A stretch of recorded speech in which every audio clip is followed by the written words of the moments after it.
welcome to Black Renaissance Podcast with the most wise Vliavelli. What we have on screen is my Kickstarter. Well, my Kickstarter was successful, so I want to say thank you to everyone who made my Kickstarter successful. Um, we went over our goal, and that's probably Kickstarter telling me that, oh, okay, shout out to Goddess Masterpiece. Um cool sister and all that. She from the town. Hopefully we could get together, lock in, and make this FBA movement, stronger and bigger and stuff like that. But I do want to say thank you to everybody who helped make my campaign successful. But let's get into it, man. You feel me? Let's get into the nitty gritty, and let's flood the city. So let's do this real quick because sometimes I want to see what's going on, what's popping with the, you know what I'm saying. Matter of fact, while I'm setting this up, you're gonna start the video. So anyway, this we the OG, he's speaking on some real shit. So what I'm gonna start doing, I'm gonna start doing these little small mini clips. I was cartoonist kayfabe. I'm gonna start doing these small mini clips on just great subsections of these master teachers, of these master teachers philosophy and stuff like that. I'm always scared that they're gonna scrub the internet. I'm always, channels get deleted. Things happen, man. You know what I'm saying? And it's like, if we don't do our part to try to preserve history and keep it out there and have other, places, you know what I'm saying? So, and I'm also conscious of the fact that, playback is different from the live stream. So let's get into it so I won't, hold you up all day. Oh yeah, my fault. The video. This is about let me turn the camera real quick. My fault. Let me turn on the fucking camera. My fault, people. Yeah, so this one right here is about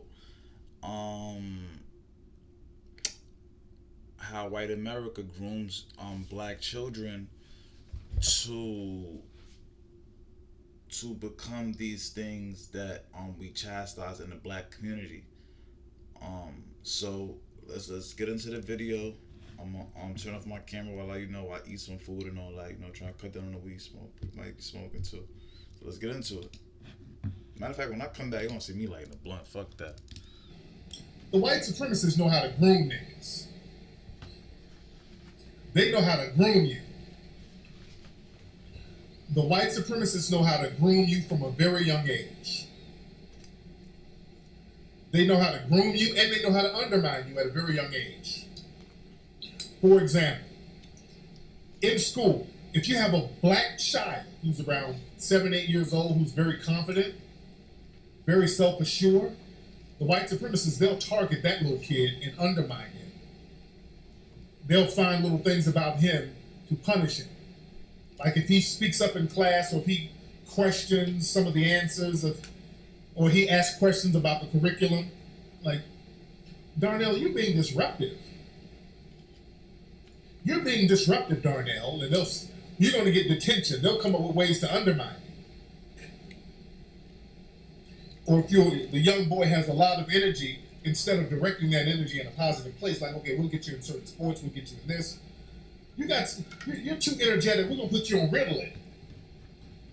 You see, and that's the thing, like, right? And that's where like a lot of gangbang culture come from, because at 16, 17, all these black boys, they got all this high energy, right? They going through they going through puberty, all this testosterone coming in, and they want to display that energy. They want to put that energy to good use.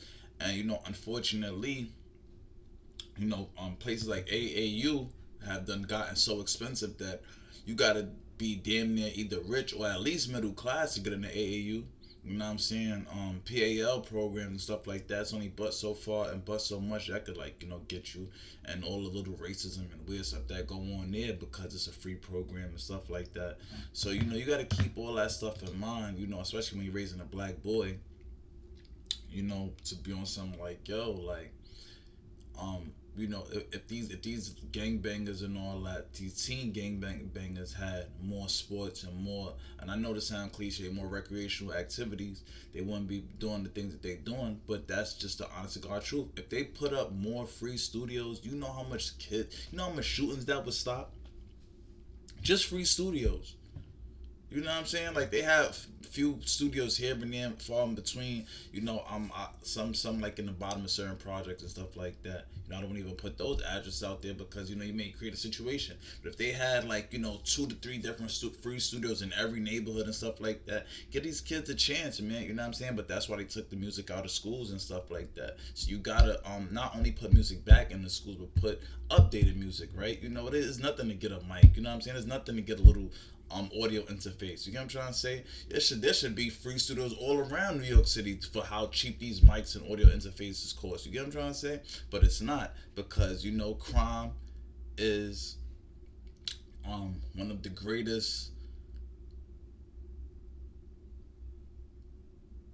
greatest businesses in America. You know what I'm saying?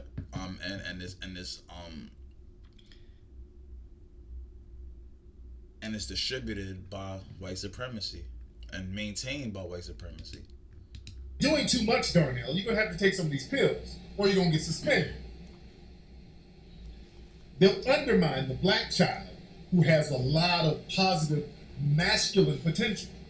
Now, same vein, the black child who's switching a little bit. He's a little dainty. He might be a little moist. He's a little sassy. A little moist, sassy boy. Come here, little Chris. Chris, I need you to help me grade the papers. Now, they bring the little moist kid in. They kind of groom him and kind of shelter the little moist kid. You understand? The kid that's switching around a little bit, so he's non-threatening. So they'll get the little non-threatening boy and kind of coddle him and make him the teacher's pet. The moist kid is the teacher's pet.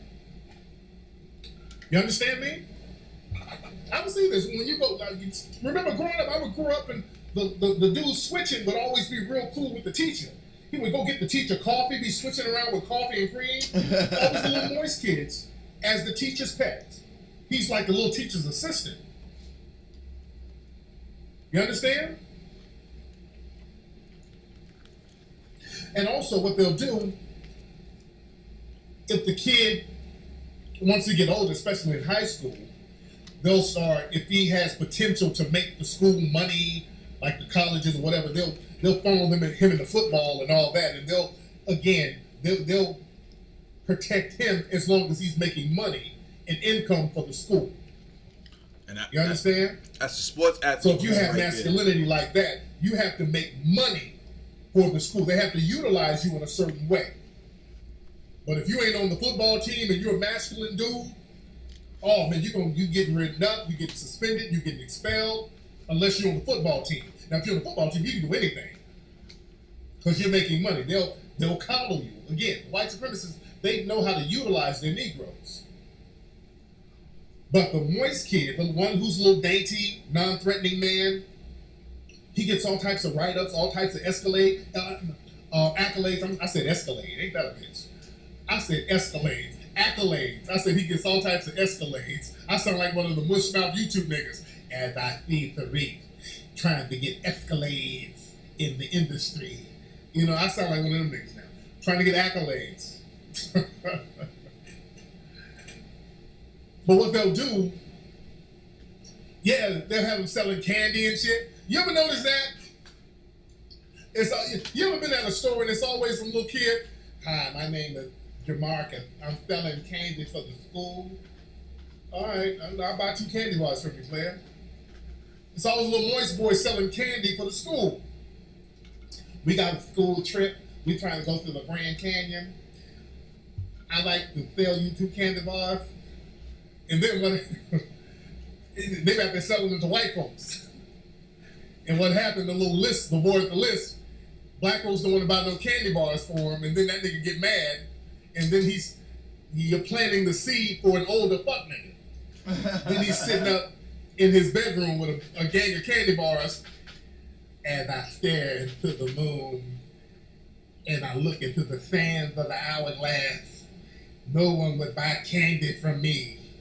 I detest the despicabilities of these niggers that did not buy candy from me, as I try to emphasize my capitalistic yearnings. And that nigga grows up to be a YouTube coon.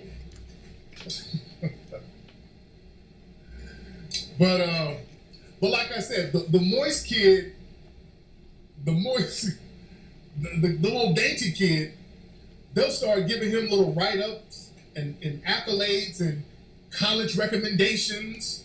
You know, they'll walk him through. They'll give him props. Like, hey, little Jamarcus is good. He sold candy. He was in the Glee Club. He worked with the teachers. I mean, they'll give you a high recommendation. So you go to college, same moist, dainty dude, getting the same type of escalades in college. He's getting the same escalades. Hey, little Jamarcus is great here in college. He's doing this, he's doing that. They'll coddle him.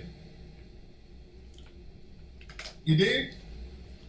And then in college, when it comes to the job market, those college professors that he's been switching around and being dainty around, they'll call up the job. Hey, over Time Warner's cable. Time Warner, there's a great guy here, man. Great college student, man. I highly recommend him. Hard worker, man. Real good guy. His name is Jamarcus, the best fella you ever want to work with. And then he goes work at Time Warner, switching around. And that's why when you go to a corporation, especially out here in LA, every time you go to a major corporation, there's always that one black dude switching around the office. You see? You understand? And we got a great job at CNN. Hey guys, meet Don Lemon. You see? So, you gotta understand how these things work, man. You know, none of this stuff is by accident.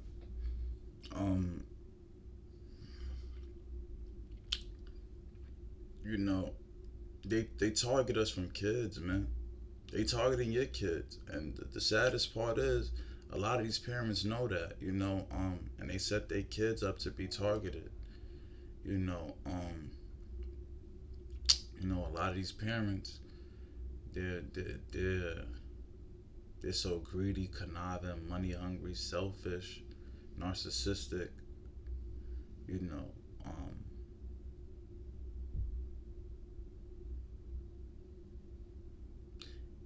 in need of being an authority and stuff like that.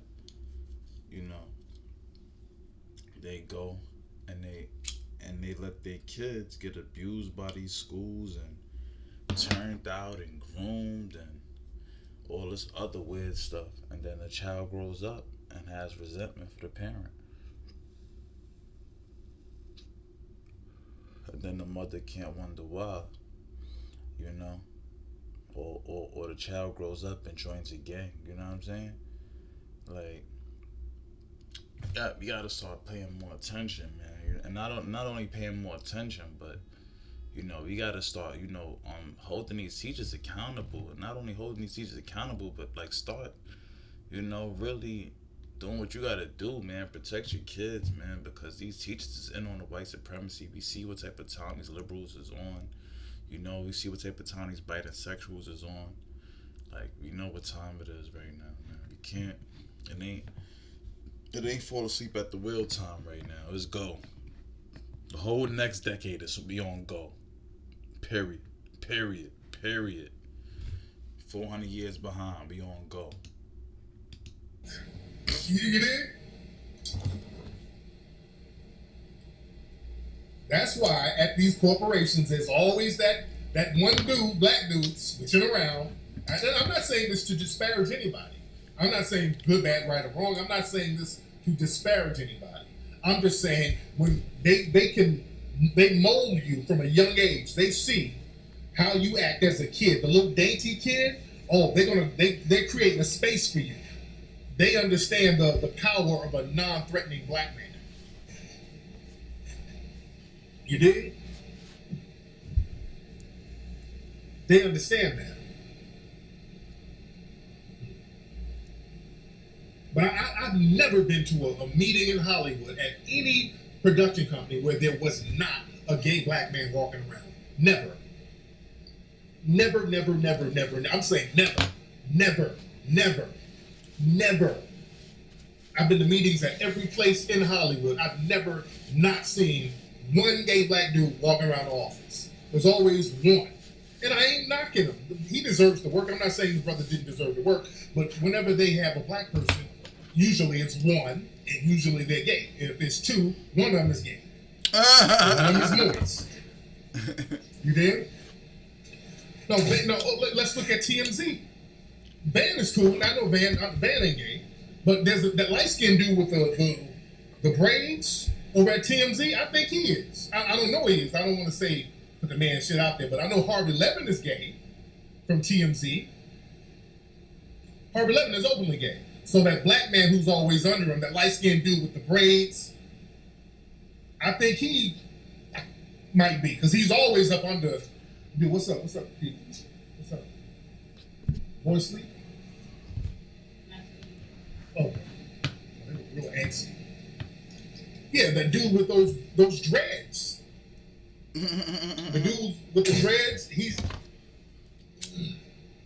the dude with the dreads, he looks moist.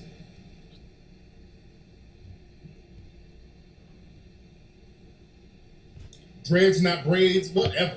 Shit. Let me tell y'all something. That's 100% bullshit. That's 100% bullshit. NRA is not about to go broke. They're not. Yeah, so that's that. You know what I'm saying? I just wanted to kind of get in and get out on that subject right there. You know,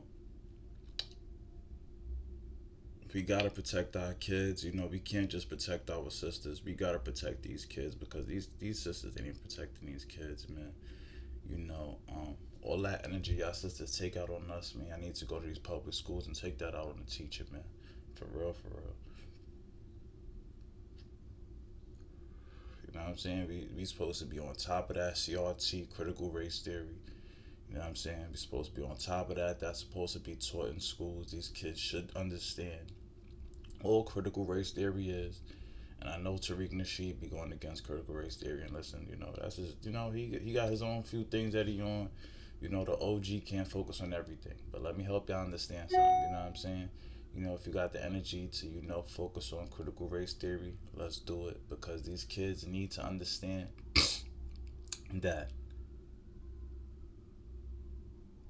America is based on white supremacy, and that they are not afforded the same opportunities. One thing that has held me back for 27 years when I was growing up, I did not believe in white supremacy myself, you know, and I would pretty much say, I guess I wouldn't say woke, because I would have to be woke to what white supremacy is, you know what I mean, eyes open to what white supremacy is.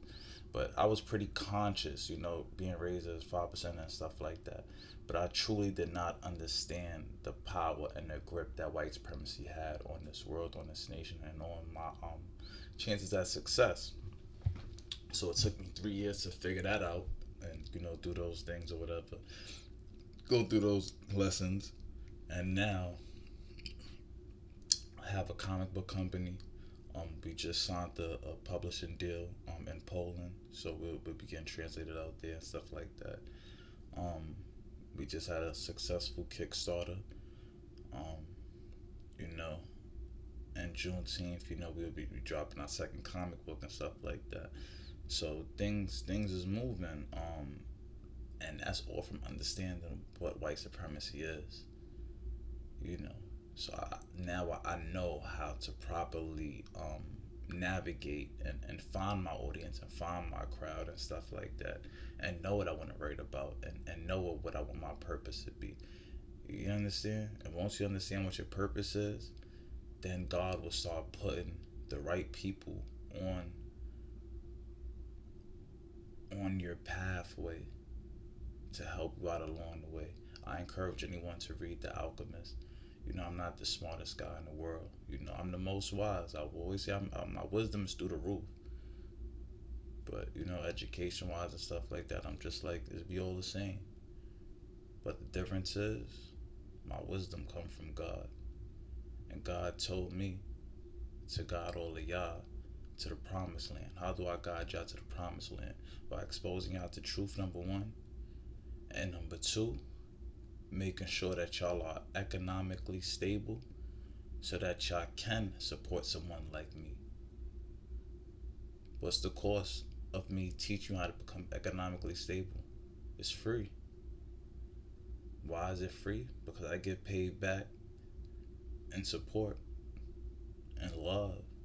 And when the black community grow and the black dollar grow and black people have more disposable income, then and only then will we be able to make more donations to niche small creators on YouTube and stuff like that. A lot of people want to support you guys. A lot of people want to send donations and make y'all as rich as the white YouTubers. But our people don't have the money. We don't have the funds to do so.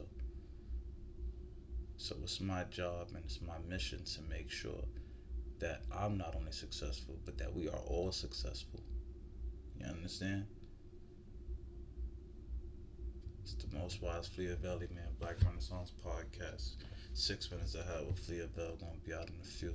Speaking about that mass shooting, I've been silent long enough, and I'm about to let y'all niggas know how I feel. You know what I'm saying? It is what it is. You heard?